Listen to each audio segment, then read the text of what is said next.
Salam sejahtera, bertemu kembali dalam New Life on Air. Puji Tuhan kita dapat berkumpul kembali dengan sehat dan penuh sukacita. Mari bersama-sama memuji Tuhan dimanapun kita berada.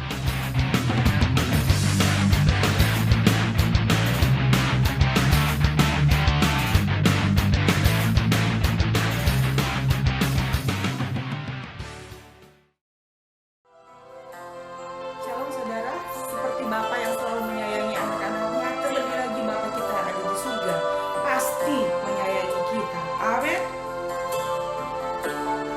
Sama-sama kita nyanyikan pujian ini ya.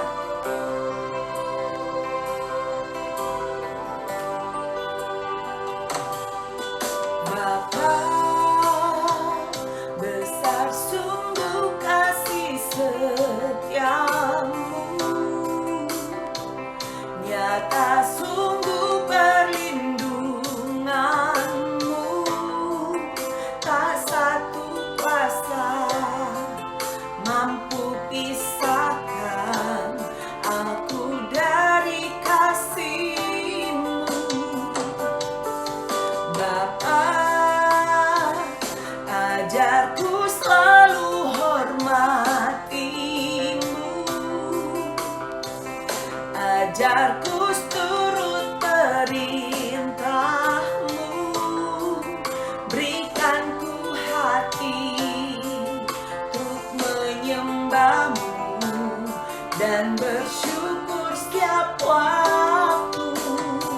Seperti Bapa sayang anaknya, demikianlah Engkau mengasihiku. Kau jadikan biji matamu, Kau berikan semua yang ada padamu. Seperti Bapa sayang anaknya, demikianlah Kau menuntun langkahku. Hari depan indah Kau beri, rancangan-Mu yang terbaik bagiku. Amin. Rancangan Tuhan pasti selalu yang terbaik bagi anak-anaknya. Yes.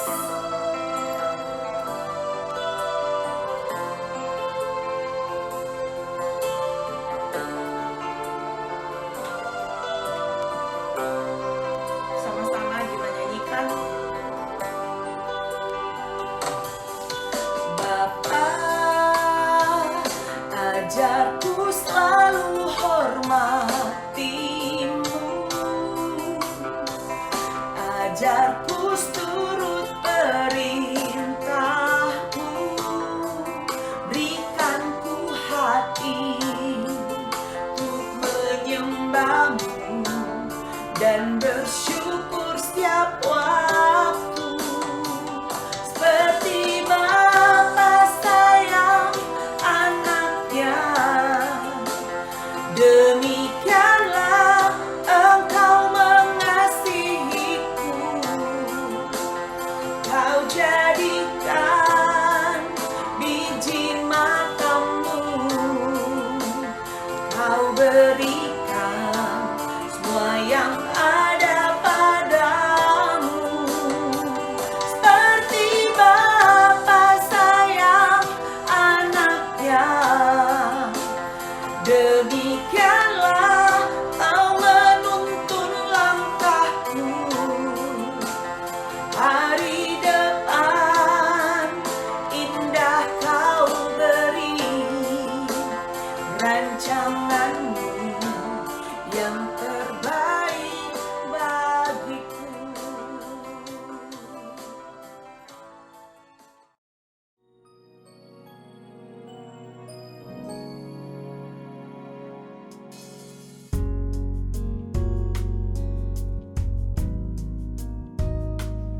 Haleluya, salam sukacita seluruh sahabat On Air di mana saja saudara berada.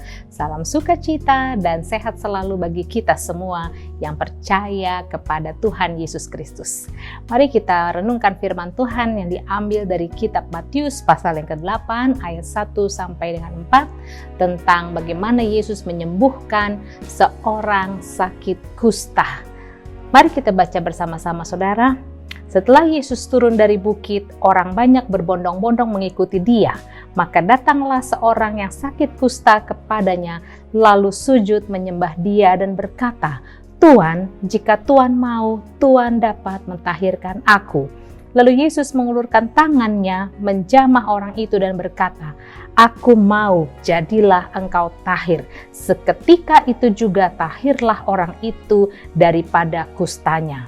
Lalu Yesus berkata kepadanya, "Ingatlah, jangan engkau memberitahukan hal ini kepada siapapun, tetapi pergilah, perlihatkanlah dirimu kepada imam, dan persembahkanlah persembahan yang diperintahkan Musa sebagai bukti bagi mereka." Saudara-saudara, mari kita membayangkan situasi yang terjadi di saat itu ketika Yesus turun dari bukit setelah dia mengajar kepada banyak orang dan banyak orang itu berbondong-bondong mengikuti dia. Nah, kita lihat di sini tentang penyakit yang namanya kusta yang mungkin kita kenal dengan sakit lepra. Zaman Yesus di Palestina banyak yang terkena sakit ini, dan pada masa itu penyakit ini tidak saja dipandang sebagai masalah medis tetapi juga hal teologis karena dianggap sebagai kutukan atau tanda seseorang tidak berkenan kepada Allah atau dihukum. Kenapa saudara-saudara? Alasannya adalah di dalam Perjanjian Lama, dalam beberapa kasus kusta terjadi sebagai akibat langsung dari hukuman Tuhan kepada seseorang yang tidak berkenan. Mari kita belajar dari orang kusta yang memerlukan Tuhan ini. Yang pertama, dia datang dengan keyakinan bahwa Yesus mau menerima dia. Dengan sakitnya, dia punya keberanian karena dia yakin Yesus, Tuhan, Mesias, mau menerima dia. Sementara seharusnya orang yang sakit kusta di zaman itu, kalau masuk di tengah kerumunan, dikatakan sini orang banyak berbondong-bondong.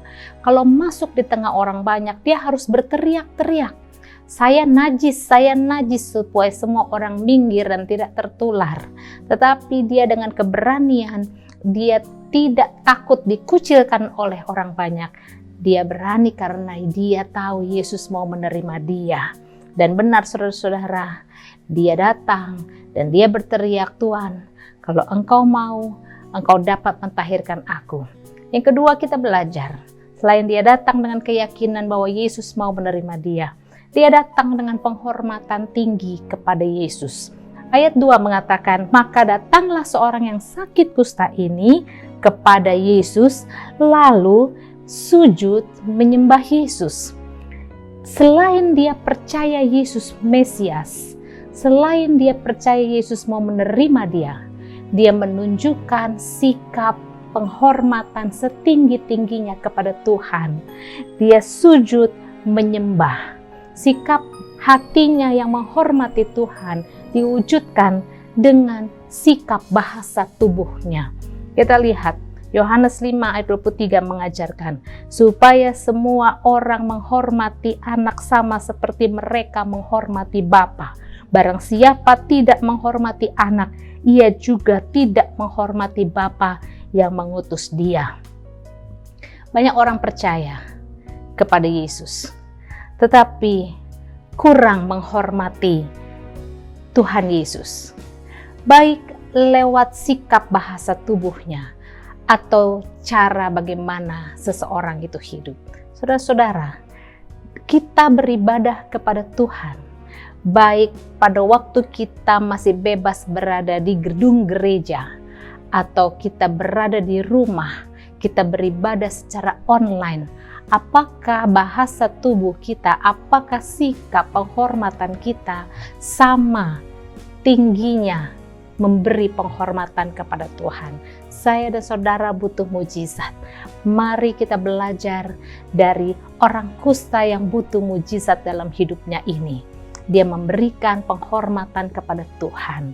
Saya mendorong kita semua, walaupun kita beribadah online, di rumah-rumah, di mana saja kita berada, kita berikan penghormatan kepada Tuhan yang selayaknya Tuhan terima. Ketika kita berdoa, kita berikan sikap bahasa tubuh yang selayaknya bagi Raja segala raja. Ketika kita menyanyi memuji Tuhan, mengikuti nyanyian lewat online, lewat saluran tayangan YouTube saudara, mari kita memberikan juga penghormatan yang selayaknya kepada Tuhan. Dan yang ketiga, kita belajar dari orang yang sakit kusta ini yang memerlukan mujizat. Dia datang dengan sikap merendahkan diri dan berserah. Dia katakan di sini, Tuhan, jika Tuhan mau, Tuhan dapat mentahirkan aku. Berapa sering kita seringkali memaksakan solusi jalan keluar dari persoalan yang kita alami, memaksakan kehendak kita. Kita mendikte Tuhan, kita memerintah Tuhan, kita menggurui Tuhan tanpa disadari lewat doa-doa kita. Kita memaksa kehendak Tuhan, kita memaksakan solusi dari kita kepada Tuhan. Dan ketika Tuhan tidak memenuhinya, kita merasa Tuhan tidak menjawab doa kita. Padahal mungkin sebenarnya bukan itu jawaban doa daripada Tuhan. Nah, kita lihat sikap yang mengatakan, jika Tuhan mau, Tuhan dapat. Tidak memaksakan. Walaupun si kusta ini tetap percaya bahwa Yesus mau, bahwa Yesus sanggup melakukan mujizat. Tetapi dia tetap berkata, jika Tuhan mau. Mari saudara-saudara, kita tidak lagi memaksakan kehendak kita kepada Tuhan. Namun bukan berarti kita tidak percaya. Kita tetap percaya bahwa Tuhan mau melakukan mujizat dalam hidup saudara. Tuhan mau melakukan mujizat dalam hidup saya. Tetapi kita tidak menuntut, kita tidak mengatur, kita tidak memerintah Tuhan. Dan yang terakhir saudara, yang sering dilupakan setelah seseorang menerima mujizat, diingatkan di ayat yang keempat, bahwa si sakit kusta ini Tuhan bilang, ingat jangan engkau memberitahukan hal ini kepada siapapun, tetapi pergilah, perlihatkanlah dirimu kepada imam dan persembahkanlah persembahan yang diperintahkan Musa sebagai bukti bagi mereka. Kita ambil pesannya di sini saudara-saudara, setelah kita menerima mujizat, muliakanlah Allah dengan bersaksi kepada siapa Tuhan menuntun dan berilah persembahan ucapan syukur untuk wujud sebagai bukti bahwa kita bersyukur kepada Tuhan. Saudara-saudara, mungkin hari ini kita tidak sakit kusta, tetapi mungkin ada kusta yang lain di dalam hidup kita. Kita punya kusta di tempat-tempat lain, di ekonomi kita, di hubungan kita dengan sesama, di dalam persoalan yang cukup pelik, seperti persoalan yang tidak ada solusinya. Saudara-saudara, datanglah kepada Tuhan, pertama dengan keyakinan bahwa Yesus pasti menerima kita. Yang kedua, kita datang kepada Yesus dengan penghormatan setinggi-tingginya kepada Tuhan. Dan mari kita datang kepada Tuhan dengan sikap merendahkan hati, merendahkan diri, tidak memaksa Tuhan, dan berserah kepada Tuhan. Bukankah Yesus mengajarkan kita berdoa kepada Bapa, Bapa, datanglah kerajaanmu, jadilah kehendakmu di bumi seperti di surga. Kita juga belajar berdoa bagaimana bukan kehendakku yang terjadi, tetapi biarlah kehendak Bapa yang terjadi. Demikian firman Tuhan, kiranya Roh Kudus menolong kita semua mengerti, memahami, dan melakukan apa yang kita belajar dari orang yang menerima mujizat dari sakit kusta ini, sehingga kita juga dapat menerima mujizat. Dan ketika kita sudah diberkati dengan mujizat Tuhan, muliakanlah Allah, bersaksilah kepada siapapun Tuhan pimpin, dan jangan lupa muliakan Allah dengan persembahan ucapan syukur korban kita bagi Tuhan. Haleluya, Tuhan Yesus memberkati. Amin.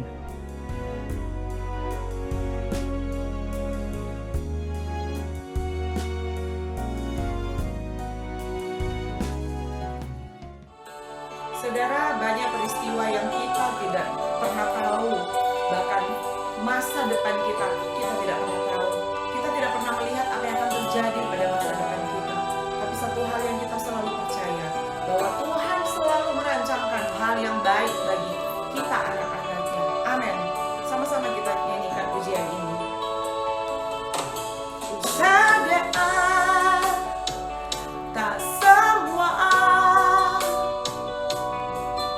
dapat aku miliki di dalam hidupku, hatiku percaya rancanganmu bagiku adalah yang terbaik. Walau ku tak dapat melihat semua rencanamu, Tuhan, namun hatiku tetap memandang padamu. Kau tuntun langkahku. Walau ku tak dapat berharap atas kenyataan hidupku, namun hatiku tetap memandang padamu. Kau ada untukku.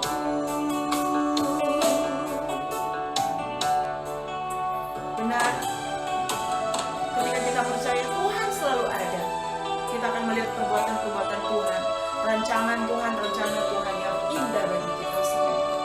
Amin. Ku sadar tak semua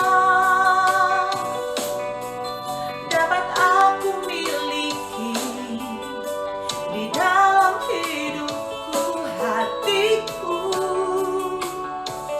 percaya rancanganmu bagiku adalah yang terbaik. Walau ku tak dapat melihat semua rencanamu, Tuhan, namun hatiku tetap memandang padamu. Kau tuntun langkahku. Amin. Walau ku tak dapat berharap atas kenyataan hidupku, namun hatiku tetap memandang padamu. Kau ada untukku. Walau ku tak dapat melihat semua rencanamu, Tuhan, namun hatiku tetap memandang padamu. Kau tuntun langkahku. Oh, walau ku tak dapat berharap atas kenyataan hidupku, namun hatiku tetap memandang padamu. Kau ada untukku. Namun hatiku tetap memandang padamu. Kau ada untukku.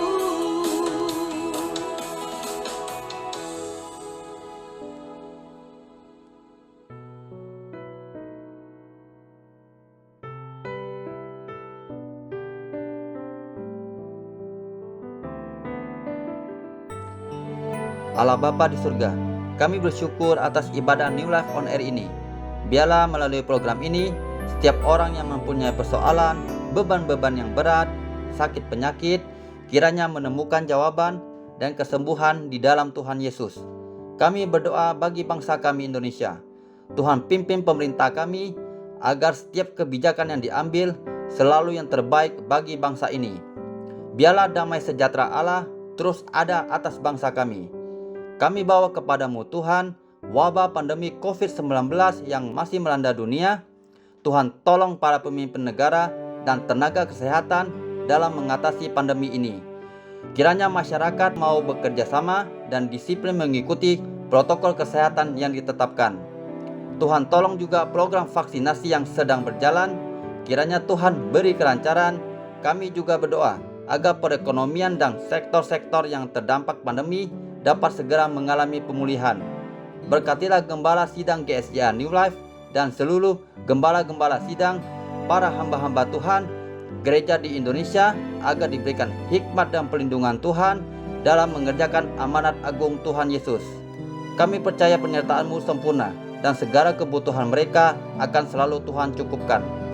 Berkatilah seluruh gereja sidang-sidang jemaat Allah di Indonesia dan seluruh utusan misi GSJA ke berbagai negara dan seluruh gereja-gereja lain yang ada di Indonesia agar menjadi jawaban Tuhan bagi kebutuhan jiwa-jiwa.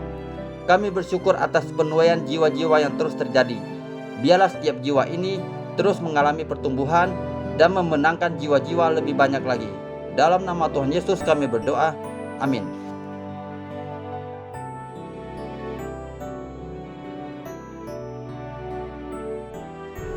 Bapa kami yang di surga, dikuduskanlah nama-Mu, datanglah kerajaan-Mu, jadilah kehendak-Mu di bumi seperti di surga.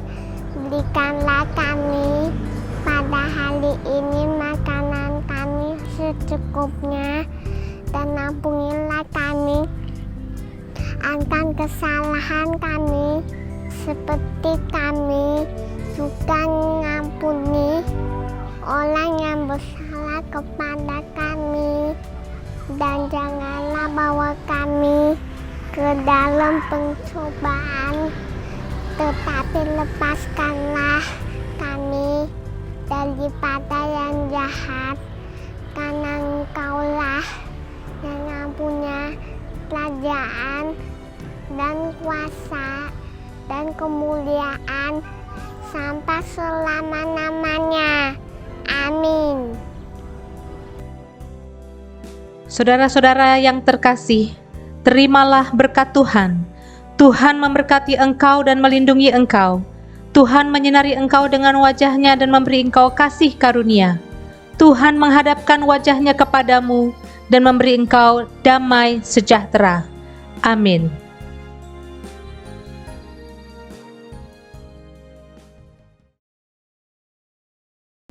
Moto Gereja Sidang Jemaat Allah di Indonesia adalah cinta Tuhan, rendah hati, jujur, dan rajin. New Life Smart 2020. Apa itu Smart? Smart adalah nilai-nilai dari GSJA New Life, yaitu sungguh-sungguh, murni, antusias, ramah, dan taat. Berikut sahabat New Life yang berulang tahun pada bulan ini. Selamat ulang tahun ya, Tuhan Yesus memberkati. Untuk mendapatkan video khusus firman Tuhan, saudara dapat mengakses YouTube channel Ries Kastari pada playlist Kabar Baik. Bagi saudara yang ingin menjadi bagian dari kami, silakan menghubungi nomor berikut ini atau menuliskannya dalam kolom komentar.